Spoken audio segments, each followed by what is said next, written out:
পিলখানা হত্যাকাণ্ডে সাবেক প্রধানমন্ত্রী শেখ হাসিনা, সাবেক সেনাপ্রধান মঈন আহমেদ সহ ৫৮ জনকে আসামি করে ট্রাইব্যুনালে অভিযোগ দায়ের করেছেন শহীদ সেনা কর্মকর্তার পরিবারের সদস্যরা। আসামি করা হয়েছে ওই সময়ের গোয়েন্দা বাহিনীগুলোর প্রধানদেরও। তারা বলছেন, সঠিক তদন্ত হলে হত্যাকাণ্ডের নেপথ্যে কারণ কি, কুশীলবদের মুখোশ উন্মোচিত হবে। তৎকালীন বিডিআর সদর দপ্তর পিলখানায় বর্বরচিত হত্যাকাণ্ডের নেপথ্যে কারণ কি, কুশীলবই বা কারা, ১৫ বছরেও মেলেনি এর জবাব।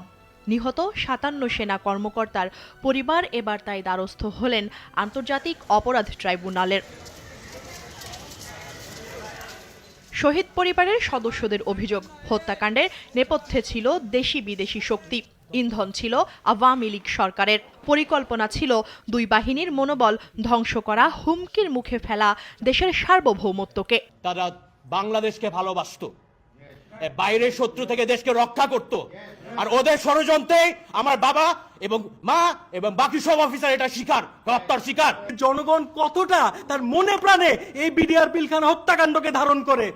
সত্যটা বের হয়ে আসবে সবার, প্রত্যক্ষ এবং পরোক্ষভাবে যারা জড়িত তাদের সম্বন্ধে জেনে জানতে পারবে জনসাধারণ।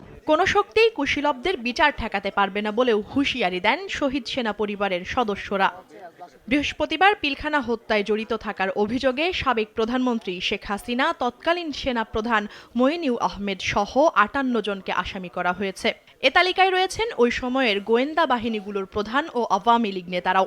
দুটি বাহিনীকে ধ্বংস করে বাংলাদেশের স্বাধীনতা সার্বভৌমত্বকে সংকটাপন্ন করার উদ্দেশ্যে পরিকল্পিতভাবে আওয়ামী ফ্যাসিস্ট মতাদর্শকে প্রতিষ্ঠা করার জন্য দেশপ্রেমিক এবং দক্ষ অফিসারদেরকে খুন করা হয়েছে। পিলখানা ট্র্যাজেডির তদন্তে সরকার কমিশন গঠন করলে জড়িতদের মুখোশ উন্মোচিত হবে বলে মনে করেন শহীদ পরিবারের সদস্যরা। মুনিয়া চৌধুরী, নাগরিক, Dhaka. Double million offer Walton fridge কিনে পেতে পারেন ২০ লক্ষ টাকা, রয়েছে কোটি কোটি টাকার নিশ্চিত উপহার।